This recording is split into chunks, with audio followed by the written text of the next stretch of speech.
Hi hello welcome to NN media. నేను రాకేష్. నిన్న Hyderabad central యూనివర్సిటీలో జరిగినటువంటి ఒక అమానుష ఘటన. ఎందుకు అమానుష ఘటన అంటున్నానంటే, రేవంత్ రెడ్డి గారు తెలంగాణలో ప్రజాస్వామ్య విలువల పునరుద్ధరణ అంటూ ఈరోజు అధికారంలోకి రావడం జరిగింది. కాంగ్రెస్ పార్టీ అధికారంలోకి రాకముందు 6 గ్యారంటీల పేరుతో తెలంగాణ రాష్ట్ర ప్రజల్ని ఏ విధంగా మోసం చేయొచ్చో ఆ విధంగా అన్ని హామీలు ఇచ్చి, ఈ హామీల గురించి అడిగిన వాళ్ళ మీద లాఠీ చార్జ్, హామీల గురించి మాట్లాడితే కేసులు, హామీల గురించి ధర్నా చేస్తే కేసులు, చివరికి విశ్వవిద్యాలయాల్లోకి ఉస్మానియా యూనివర్సిటీ లాంటి విశ్వవిద్యాలయాల్లోకి వీళ్ళ రాజకీయాలను చూపించి యూనివర్సిటీలలో ధర్నాలు ఉండద్దు, యూనివర్సిటీలలో రాస్తారోకాలు ఉండద్దు, యూనివర్సిటీలలో మీటింగ్లు ఉండద్దు. చివరికి నిన్న అతిథులపై కూడా నిషేధం అన్న ఒక వార్త వచ్చింది. అంటే యూనివర్సిటీలో ఒక మీటింగ్ పెట్టుకుంటే ఆ మీటింగ్కి ఎవరు వస్తున్నారో, ఎవరు రావాలన్నా కూడా యూనివర్సిటీ అధికారులు ఎవరైతే ఉన్నారో వాళ్ళే డిసైడ్ చేస్తారు. అంటే ఇది ప్రజాస్వామ్య పాలన అని చెప్పేసి, మాది ప్రజాస్వామ్య పాలన కోసమే మేము వస్తున్నామని చెప్పేసి మాట్లాడినటువంటి రేవంత్ రెడ్డి అండ్ కో ఏదైతే ఉందో వాళ్ళ మాటలు ఎంత దారుణంగా, అంటే వాళ్ళే ఈరోజు ఇచ్చినటువంటి హామీలను ఎంత సిగ్గు లేకుండా దిగజారుస్తున్నారో ఒకసారి మనం చూద్దాం. నిన్న హైదరాబాద్ సెంట్రల్ యూనివర్సిటీలో జుట్టు పట్టి ఈడ్చికెళ్ళి అని చెప్పేసి ఈరోజు ఈ పదాలు కూడా చాలా తక్కువ. ఎందుకనంటే ఆడపిల్లల బట్టలు చినుగుతున్నా కూడా గుడ్ల కన్నా అధ్వానంగా ఈరోజు ఒక లారీ నుండి ఇంకో లారీలోకి పశువులను ఏ విధంగా అయితే పట్టుకెళ్ళి ఈడ్చికెళ్ళి గొర్రెలను లేదంటే బర్రెలను తీసుకుపోయి ఏ విధంగా అయితే వేస్తారో అంతకన్నా దారుణమైనటువంటి పరిస్థితుల్లో ఆడబిడ్డల్ని తీసుకెళ్ళి వ్యాన్లలో వేస్తూ ఉన్నారు. ఇది ప్రజాస్వామ్య పాలన. మరి మేము ప్రజాపాలన చేస్తామని చెప్పేసి నీతులు చెప్పినటువంటి ఆనాడు ఇక్కడ రాహుల్ గాంధీ మాట్లాడినటువంటి మాటలు కానీ, ప్రియాంక గాంధీ మాట్లాడినటువంటి మాటలు కానీ, మల్లికార్జున్ ఖర్గే మాట్లాడినటువంటి మాటలు కానీ ఏ ఒక్కటి కూడా ఈరోజు తెలంగాణ రాష్ట్రంలో అమలు అవుతలేదు అనే విషయాన్ని మనం అర్థం చేసుకోవాల్సిన అవసరం ఉంది. వాళ్ళు భారత రాజ్యాంగాన్ని పట్టుకోవడం అనేది కేవలం షోకు మాత్రమే, వాళ్ళు షో చేయడం తప్ప ఈరోజు మరి అధికారంలో ఉన్నటువంటి రాష్ట్రాలలో, కాంగ్రెస్ పార్టీ అధికారంలో ఉన్నటువంటి రాష్ట్రాలలో మేము చెప్తున్నటువంటి రాజ్యాంగ విలువలు కొనసాగుతున్నాయా లేదా అనే ఒక్కసారి కూడా కనీసం ఈ రాష్ట్రాల మీద కన్నేసి ఆలోచించినటువంటి పాపన రాహుల్ గాంధీ పోవట్లేదు, ప్రియాంక గాంధీ చేయట్లేదు, మల్లికార్జున్ ఖర్గే కూడా చేయట్లేదు.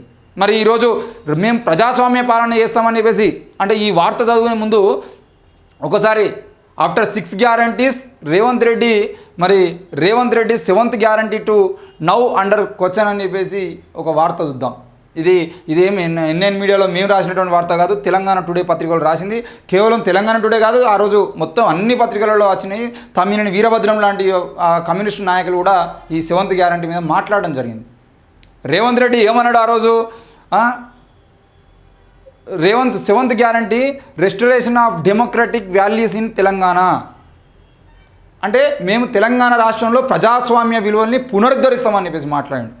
అంటే గత 10 ఏళ్లలో కేసీఆర్ పాలనలో 9.5 సంవత్సరాలు ఏదైతే జరిగిందో ఆ 9.5 సంవత్సరాలలో ప్రజాస్వామ్య విలువల్ని పూర్తిగా భగ్నం చేసిర్రు. మేము వచ్చేదంటే మళ్ళీ పునరుద్ధరిస్తామని చెప్పేసి మాట్లాడినట్టు రేవంత్ రెడ్డి గ్యారంటీ అనేది ఈరోజు హైదరాబాద్ సెంట్రల్ యూనివర్సిటీలో కానీ, ఉస్మానియా యూనివర్సిటీలో కానీ ఎంత దారుణంగా ఈరోజు వాళ్ళ ఇచ్చినటువంటి హామీని వాళ్ళే నెరవేరుస్తారనే విషయాన్ని మనం ప్రశ్నించాలి. ఎంత దారుణమైనటువంటి పరిస్థితులు. తమ యూనివర్సిటీ భూములను కాపాడుకోవాలన్నటువంటి పాపానికి విద్యార్థులపై రేవంత్ సర్కార్ విరుచుకుపడింది. పండుగ పూట పోలీసులతో వీపులు పగలగొట్టించింది. అందరూ హైదరాబాద్ కాదు, తెలంగాణ, ఆంధ్రప్రదేశ్ రాష్ట్రాల్లో మొత్తం రాష్ట్ర వ్యాప్తంగా, దేశవ్యాప్తంగా ఉగాది పండుగను జరుపుకుంటూ ఉంటే మాత్రం హైదరాబాద్ సెంట్రల్ యూనివర్సిటీలో మాత్రం మా భూములు మాకు కావాలి, మేము యూనివర్సిటీ దాటి మేము ఎక్కడ ఉగాది పండుగ కానీ, రంజాన్ పండుగ కానీ మేము యూనివర్సిటీ దాటి వెళ్తే తప్పకుండా పోలీసులు వచ్చి భూముల మొత్తాన్ని 2 రోజులలోనే ఖాళీ చేసి పడేస్తారు, 400 ఎకరాల భూముల మొత్తాన్ని చదును చేస్తారని చెప్పేసి విద్యార్థులు ఎవరు ఇళ్లలోకి వెళ్లకుండా, పండుగలు జరుపుకోకుండా మా భూముల్ని కాపాడుకుంటామని చెప్పేసి అక్కడ వాళ్ళు ఉండేది ఉంటే పండగ పూట వాళ్ళందరూ ఈపులు పలిగినటువంటి పరిస్థితి. మరి ఇదేనా 7వ గ్యారంటీ? మీరు చెప్పిన ప్రజాస్వామ్య పాలన ఇదేనా? మీకు కనీసం అర్హత ఉందా? ఈ దేశంలో రాజ్యాంగాన్ని పట్టుకునేటువంటి అర్హత మీకు ఉందా? ఈరోజు రాహుల్ గాంధీ సమానం చెప్పాలి, రేవంత్ రెడ్డి సమానం చెప్పాలి. ఈరోజు ఈ కాంగ్రెస్ పార్టీలో మేము ప్రజాస్వామ్య పాలన తీసుకొస్తామని చెప్పేసి మాట్లాడినటువంటి ప్రతి ఒక్క నాయకుడు ఈరోజు మాట్లాడాల్సిన అవసరం ఉంది. మొన్న మన గోరటి ఇంకన్న గారు కూడా మండలిలో మాట్లాడారు. మీకు భూములు కావాలంటే బయట ఎన్నో ఎకరాల భూములు ఉన్నాయి, ఆ భూములు తీసుకోవచ్చు. యూనివర్సిటీలకు భూములు ఇవ్వడం చేతగానటువంటి ఈ ప్రభుత్వాలు ఈరోజు ఉన్న భూములన్నింటినీ తీసుకొని మళ్ళీ వేరే కాంట్రాక్టులకు, వేరే కంపెనీలకు ఇస్తా అంటే ఏ విధంగా ఒప్పుకుంటారు? వాళ్ళ సొంత భూముల కోసం వాళ్ళకు అంటే వాళ్ళ గుడిచెలేసుకోవడం కోసం కాదు కదా. మా భూమి మాకు ఉండాలి, మా యూనివర్సిటీ భూమి మాకు ఉండేది ఉంటేనే రేపటి రోజున ఈ యూనివర్సిటీలో చదువుకోవడానికి వచ్చేటువంటి విద్యార్థులకు కనీసం గ్రౌండ్ ఉంటుంది అని చెప్పేసి ఈరోజు అక్కడ మొత్తం గ్రీన్ అంటే మొత్తం పచ్చదనం ఉంటుంది. ఆ పచ్చదనాన్ని కూడా మనం మొత్తం తీసేయద్దు. ఇది హైదరాబాద్కి గుండెకాయ లాంటిది, ఈరోజు హైదరాబాద్కి ఒక లివర్ లాంటిది అని చెప్పేసి కూడా చాలామంది విద్యార్థులు మాట్లాడుతున్నారు. ఆ పచ్చదనం పోయేదంటే ఆ చుట్టుపక్కల ఉన్నటువంటి కొన్ని గ్రామాలకు మొత్తం ఆ సిటీ మొత్తానికి అక్కడ కనీసం పచ్చదనం లేకుండా పోతుంది, స్వచ్ఛమైన గాలి లేకుండా పోతుంది అని చెప్పేసి మాట్లాడుతూ ఉంటే మరి కాంగ్రెస్ పార్టీ ఎందుకు ఇంత దారుణమైనటువంటి పరిస్థితిలో వ్యవహరిస్తున్నది? ఈరోజు ఆ పండగ పూట పోలీసులతో వీపులు పగలగొట్టించింది. వర్సిటీలో వందలాదిగా మోహరించినటువంటి పోలీసులు అడ్డు వచ్చిన విద్యార్థులను అల్లా లాఠీలతో గొడ్డును బాదినట్లు బాగుతూ కాళ్ళు చేతులు బంధిస్తూ జుట్టు పట్టి జంతువుల్లా ఈడ్చుకెళ్ళి వాహనాల్లో ఠాణాలకు తరలించారు. జుట్లు బట్టి నిన్న ఆడపిల్లల్ని ఆడ కానిస్టేబుల్లే, మగోళ్ళేం కాదు, మహిళా కానిస్టేబుల్ చేత జుట్టు బట్టి ఈడ్చుకెళ్ళి ఒక్కొక్క అమ్మాయిని తీసుకుపోతూ ఉంటే ఏ నేరం చివరికి బాంబు దాడులు చేసినటువంటి ఉగ్రవాదులను కూడా అంత దారుణంగా తీసుకుపోయిన పరిస్థితి మనం చూడలేదు. ఈరోజు మరి ఆ ఠాణాలో తీసుకుపోయారు. బట్టలు చిరిగిపోతున్నాయని ఆడపిల్లలు రోధిస్తున్నా కూడా పట్టించుకోకుండా గుంజుకెళ్లారు. దాదాపు 200 మందిని అరెస్ట్ చేసి వివిధ స్టేషన్లకు తరలించారు. ఆదివారం వర్సిటీకి చెందిన 400 ఎకరాల భూములను చదును చేసేందుకు పోలీసు పహారాలో అధికారులు పనులు మొదలుపెట్టగా అడ్డుకోబోయిన విద్యార్థులపై ఇలా కర్కశత్వాన్ని ప్రదర్శించారు. ఏం వాళ్ళు రోడ్ల మీదకి వచ్చిర్రా? మీరు వాళ్ళ యూనివర్సిటీలోకి పోయి వాళ్ళ భూములలో మీరు కబ్జాలు చేసుకుంటూ వాళ్ళని అరెస్ట్ చేశారా? మీకెక్కడిది? ఈరోజు విద్యార్థులు చేసినటువంటి తప్పేంటిది? మా యూనివర్సిటీ భూములు మాకు కావాలని చెప్పేసి వాళ్ళు మాట్లాడడం తప్పైందా? 200 మంది విద్యార్థులను మీరు ఏ విధంగా అరెస్ట్ చేసిరు? తెలంగాణ ఉద్యమాలు చేసినటువంటి వాళ్ళందరికీ కేసులు కొట్టేస్తామని మాట్లాడినటువంటి ఈ కాంగ్రెస్ ప్రభుత్వం ఈరోజు 200 మంది మీద అరెస్ట్ చేసి వాళ్ళందరి మీద కేసులు నమోదు చేసి వాళ్ళందరినీ జైలు పంపించాలి, అవసరమైతే ఇందులో మాట్లాడేటువంటి వాళ్ళు ఎవరైతే ఉన్నారో వాళ్ళని మరింత కఠినంగా శిక్షించాలని చెప్పేసి మీరు చేస్తున్నటువంటి ప్రయత్నం ఏదైతుందో ఇది ప్రజాస్వామ్య పాలన, ప్రజాపాలన చెప్పుకోవడానికి మీకు సిగ్గున్నా అని చెప్పేసి మేము అడుగుతూ ఉన్నాం. ఈరోజు తెలంగాణ రాష్ట్రంలో ఈ రకమైనటువంటి పాలన కొనసాగిస్తామని చెప్పేసి మీరు ఒక్క మాట చెప్పేదంటే కనీసం ఈరోజు అధికారం కాదు కదా, మీరు అధికార పీఠం వైపు ఆలోచన కూడా చేసేటువంటి వాళ్ళు కాదు.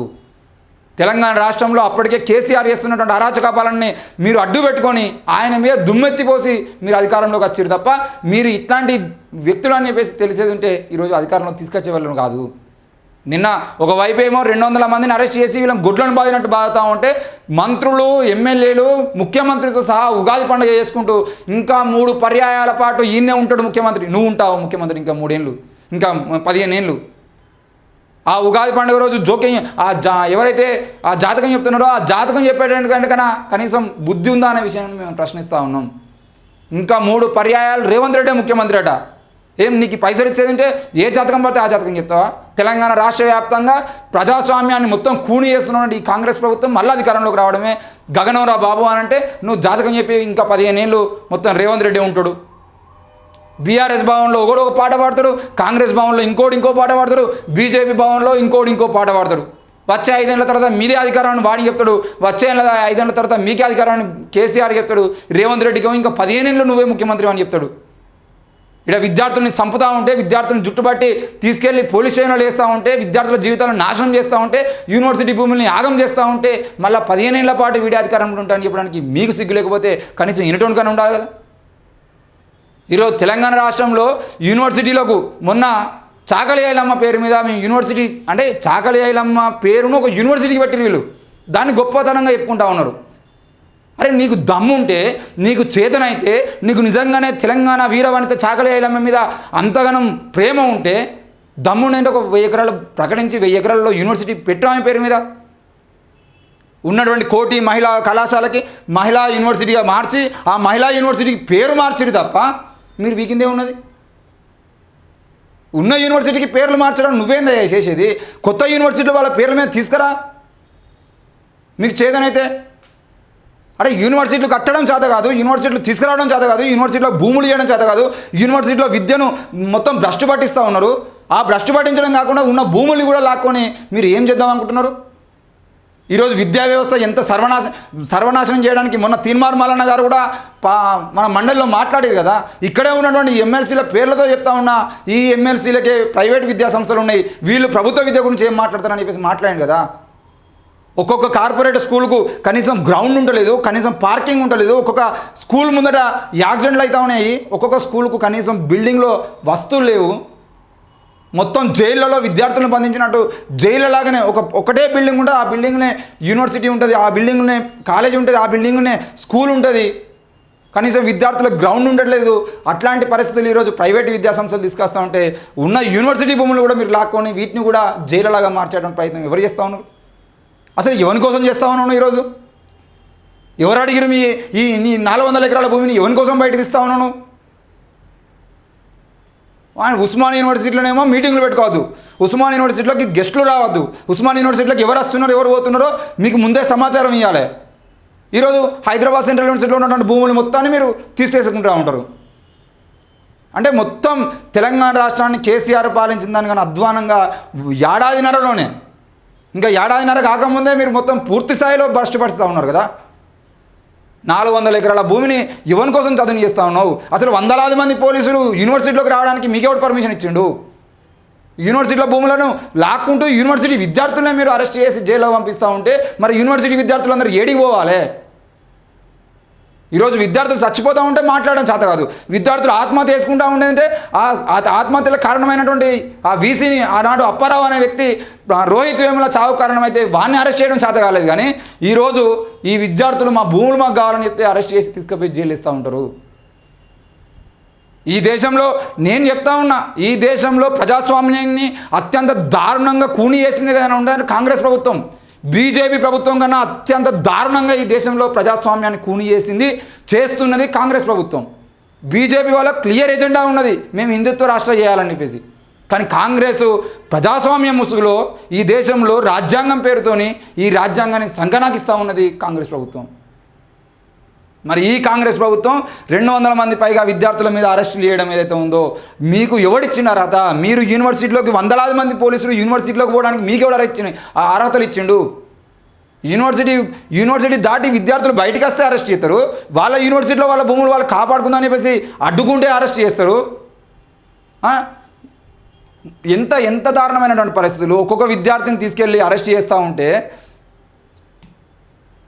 ఈరోజు మొత్తం తెలంగాణ రాష్ట్ర వ్యాప్తంగా ఉన్నటువంటి విద్యార్థులందరూ కూడా స్పందించాల్సిన అవసరం ఉన్నది. ఈరోజు బీఆర్ఎస్ పార్టీ నాయకులు మాట్లాడుతూ ఉండవచ్చు. చూడండి, ఈరోజు ప్రొక్లైనర్లను జేసీబీలను తీసుకొచ్చి మీ హైడ్రా అనుకుంటారా? హైడ్రా పేరుతోని రంగనాథ్ చేసినట్టుగా మొత్తం యూనివర్సిటీ భూములు కూడా అంటే రేపు ఇంకో 4 రోజులు అయితే ఇప్పుడు 400 ఎకరాలు తీసుకుంటారు, ఇంకో 200 ఎకరాలు మళ్ళీ తీసుకుంటారు. తర్వాత యూనివర్సిటీలు మొత్తం క్లోజ్ చేసేసి మొత్తం ఆనాడు బనారస్ యూనివర్సిటీ లాంటి వాటిని ఎట్లయితే బీజేపీ తగలబెట్టిందో మీరు కూడా ఉన్న యూనివర్సిటీలను తగలబెట్టి మొత్తం వాటిని తీసుకుపోయి కార్పొరేట్ కంపెనీల చేతులలో పెట్టండి. అటు Osman university, Kakatiya university, Palamuru university, హైదరాబాద్లో ఉన్న సెంట్రల్ యూనివర్సిటీ, ఈ యూనివర్సిటీ భూములు మొత్తం తీసుకుపోయి మంది చేతిలో పెట్టండి.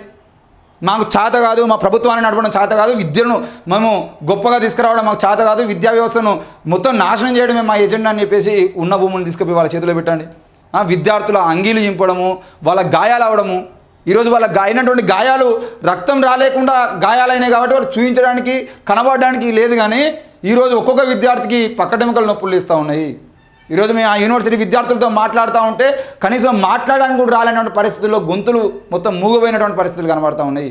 ఒక్కో విద్యార్థి వాళ్ళ తల్లిదండ్రులు ఫోన్ చేసి మాట్లాడలేని పరిస్థితులకు వెళ్ళిపోయిండు, స్పృహ కోల్పోయి కింద పడుతూ ఉన్నారు.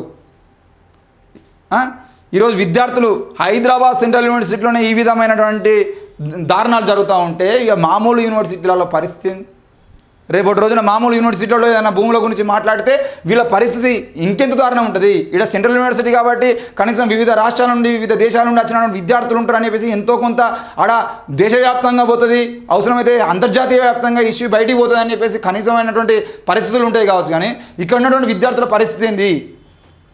ఆడపిల్లల్ని విద్యార్థులను తీసుకుపోయి అందులో పడేస్తూ ఉంటే ఈ అమ్మాయిని ఎంత దారుణమైనటువంటి పరిస్థితి అండి ఇది. ఈ అమ్మాయిని వాళ్ళు గుంజుకోబోయేటువంటి విధానమే చూస్తూ ఉంటే ఎంత కఠినంగా వ్యవహరిస్తూ ఉన్నారు వీళ్ళు. వీళ్ళకు ఉద్యోగాలు వచ్చినాయి, ఈ లేడీ కానిస్టేబుల్కి ఉద్యోగాలు వచ్చినాయి కాబట్టి ఈరోజు వాళ్ళ అధికారులు ఏమి చెప్తే చేస్తున్నారు కావచ్చు. కానీ మీకు కూడా ఉండాలక్క, మీరు కానిస్టేబుల్, మీరు ఇలాంటి యూనివర్సిటీలలో మీరు ఇలాంటి డిగ్రీ కాలేజీలో చదువుకొని మీరు చదువుకున్న తర్వాత మీకు ఉద్యోగాలు వచ్చిన తర్వాత కనీసం ఈరోజు విద్యార్థుల గురించి ఆలోచించలేకపోవడం దారుణమైనటువంటి పరిస్థితి. ఈరోజు కానిస్టేబుల్ శ్రీనివాస్ గౌడ్ అని ఉంటాడు సిద్దిపేటలో. నిజంగా అన్న ఎక్కడ ఉద్యోగం చేస్తున్నాడో తెలియదు కానీ అన్న నీకు హ్యాట్సాప్ అన్న. తెలంగాణ ఉద్యమం నడుస్తున్నప్పుడు తెలంగాణ అప్పుడు ఉమ్మడి ఆంధ్రప్రదేశ్ ఉన్నది, ఉమ్మడి ఆంధ్రప్రదేశ్ ప్రభుత్వంలో ఆయన కానిస్టేబుల్గా ఉన్నా కూడా ఆ ప్రభుత్వం ఉమ్మడి ఆంధ్రప్రదేశ్లో తెలంగాణ రాష్ట్రానికి వ్యతిరేకంగా జరిగినటువంటి ఉద్యమం ఏదైందో ఆ ఉద్యమంలో మీటింగ్లో కానిస్టేబుల్ శ్రీనివాస్ గౌడ్ అని నినదిస్తే ఆయనను కొట్టిర్రు. అంటే ఆయన ఉద్యోగం చేస్తున్నాడు, ఉద్యోగం పోతుందని భయపడకుండా ఉద్యోగం పోయినా పర్లేదు నా తెలంగాణ నాకు కావాలని చెప్పేసి మాట్లాడిన వ్యక్తి శ్రీనివాస్ గౌడ్. ఆ కానిస్టేబుల్ శ్రీనివాస్ గౌడ్ను మీరు ఆదర్శంగా తీసుకోవాలి. ఈరోజు విద్యార్థుల మీద లాఠీ చార్జ్ చేసే ముందు ఒక్కసారి ఆలోచించండి. ఈరోజు ఆ విద్యార్థులు ఎవరి కోసం పోరాడుతున్నారు, దేనికోసం పోరాడుతున్నారు, వాళ్ళు ఏమైనా అక్రమంగా పోరాడుతున్నారా, అక్రమాలు చేస్తూ ఉంటే అక్రమాలకు మద్దతుగా నిలబడతా ఉన్నారా, దొంగలకు మద్దతుగా నిలబడుతున్నారా, లంగలకు మద్దతుగా నిలబడతా ఉన్నారా, వాళ్ళ భూములు వాళ్ళకి కావాలి, మా యూనివర్సిటీ మేము కాపాడుకుంటామని చెప్తే మీరు కొట్టి తీసుకుపోవడం అనేది ఎంత నీచమైనటువంటి పరిస్థితి. ఈరోజు తెలంగాణ రాష్ట్రంలో మీరు జులిపిస్తున్నటువంటి లాఠీ ఎవరి మీద జులిపిస్తూ ఉన్నారు? మీరు అరెస్ట్ చేసినటువంటి విద్యార్థులు దేనికోసం గొడవ చేస్తూ ఉన్నారు, దేనికోసం నిలబడతా ఉన్నారు?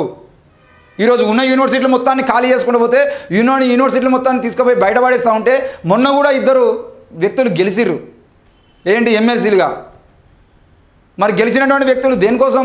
ఈరోజు ఆ పల్లవి స్కూల్స్ ఏవైతే ఉన్నాయో మరి అట్లాంటి వాళ్ళని మనం ఎమ్మెల్సీలుగా తెప్పించి వాళ్ళకు కొత్త యూనివర్సిటీలు కట్టుకోవడానికి పర్మిషన్ ఇస్తూ ఉంటే, వాళ్ళకు ప్రైవేట్ యూనివర్సిటీల కోసం పర్మిషన్ ఇస్తూ ఉంటే, ఉన్న యూనివర్సిటీ భూముల కోసం వీళ్ళను ఉద్యమం చేయకుండా అడ్డుకున్నాడు అనేది ఎంత దారుణమైనటువంటి పరిస్థితి. ఈరోజు హైదరాబాద్ సెంట్రల్ యూనివర్సిటీ భూముల్ని ఆగం చేస్తున్నారంటే కారణం రేపు ఇంకా ప్రైవేట్ యూనివర్సిటీలకు పర్మిషన్లు ఇవ్వడం కోసమే. మీరు ఇంతమంది విద్యార్థులను తీసుకెళ్ళి బెటాలియన్లను దింపి మరి అధికారులు మొత్తం నిన్న ఉన్నటువంటి ఒక కమిషనర్ మాత్రమే లేట్ కావచ్చు అక్కడ. ఆ చుట్టుపక్కల ఉన్నటువంటి బెటాలియన్లు, ఆ చుట్టుపక్కల ఉన్నటువంటి విద్యార్థులు అందరినీ తీసుకుపోయి పోలీస్ స్టేషన్లు నిండినాయండి. 4-5 పోలీస్ స్టేషన్లు మొత్తం ఇక్కడ సార్ ఇక్కడ ఫుల్ అయిపోయింది సార్ పోలీస్ స్టేషన్, మా దగ్గర కాకుండా వేరే దగ్గర పంపించండి అని చెప్పేసి అటువంటి పరిస్థితులు నిన్న సెంట్రల్ యూనివర్సిటీ ఏరియాలో కనబడ్డాయి. గచ్చిబౌలి పోలీస్ స్టేషన్ కొంతమంది, ఇంకో పోలీస్ స్టేషన్ కొంతమంది, ఇంకో పోలీస్ స్టేషన్ కొంతమంది. సార్ పేరు రాసుకోవడానికి ప్రత్యేకంగా అధికారులు ఒక్కొక్కరు ఆధార్ కార్డు, ఒక్కొక్కరు విద్యార్థుల కార్డులు తీసుకొని వాళ్ళ పేర్లు ఫోన్ నెంబర్లు తీసుకొని ఇక వీళ్ళ తల్లిదండ్రుల నుండి బెదిరించుకుంటూ వస్తారు. మీ పొరగాన చదువుకోమంటే వచ్చి ఇక్కడ ధర్నాలు చేస్తారు, కేసులు పెట్టించుకుంటారు, మరి గిట్నే చేస్తే ఎట్లా అని చెప్పేసి రేపు వాళ్ళ తల్లిదండ్రులు బెదిరించి మొత్తం యూనివర్సిటీలో ఉద్యమాలు లేకుండా చేసేటువంటి పరిస్థితిని తీసుకొచ్చారు. ఇంకెన్ని రోజులు పోరాడాలి వీళ్ళు? ఇంకెన్ని రోజులు ఈ విధంగానే ధర్నాలు చేసుకుంటూ ఉండాలి? విద్యార్థులకు చదువుకుందామంటే శాస్త్రీయమైన విద్య ఉండదు, ధర్నాలు చేసేటువంటి పరిస్థితులు తీసుకొస్తారు. ఈరోజు ఉన్న యూనివర్సిటీల్లో ఉన్నటువంటి వస్తువులు చక్కగా ఉండవు, ప్రొఫెసర్లు ఉండరు, అసిస్టెంట్ ప్రొఫెసర్లు ఉండరు, వాళ్ళకి కావాల్సినటువంటి వస్తువులు ఉండవు, వాళ్ళకి కావాల్సినటువంటి లైబ్రరీ ఉండవు, వాళ్ళకి కావాల్సినటువంటి మెటీరియల్ ఉండదు, టైంకు ఎగ్జామ్స్ జరగవు, జరిగిన ఎగ్జామ్స్లలో క్వశ్చన్ పేపర్ లీక్ అవుతాయి, మొత్తం విద్యా వ్యవస్థ మొత్తం సంకనాకిచ్చి కనీసం ఆ భూముల్ని కాపాడదామంటే ఆ భూములు కూడా లేకుండా చేసేటువంటి పరిస్థితులకు ఈరోజు తెలంగాణ ప్రభుత్వం తీసుకొచ్చింది అని అంటే తెలంగాణ ప్రభుత్వానికి ఈ 7వ గ్యారంటీ అని చెప్పుకునేటువంటి అర్హత లేదు. అసలు రాహుల్ గాంధీ అనే వ్యక్తికి రాజ్యాంగం పట్టుకునేటువంటి అర్హత లేదు. నిజంగానే రాజ్యాంగం మీద ప్రేమ ఉంటే రాహుల్ గాంధీ చెప్తున్న ప్రజాస్వామ్య పాలన నిజమే అయితే తెలంగాణ రాష్ట్రానికి రండి. ఆనాడు రోహిత్ వేముల చచ్చిపోయేది వచ్చినావు కదా, ఈరోజు అదే సెంట్రల్ యూనివర్సిటీలో మళ్ళీ ఈరోజు ఉద్యమం జరుగుతూ ఉంటే నీకు దమ్ము ఉండేది అంటే వచ్చి ఆ యూనివర్సిటీ విద్యార్థులతో మాట్లాడాలి.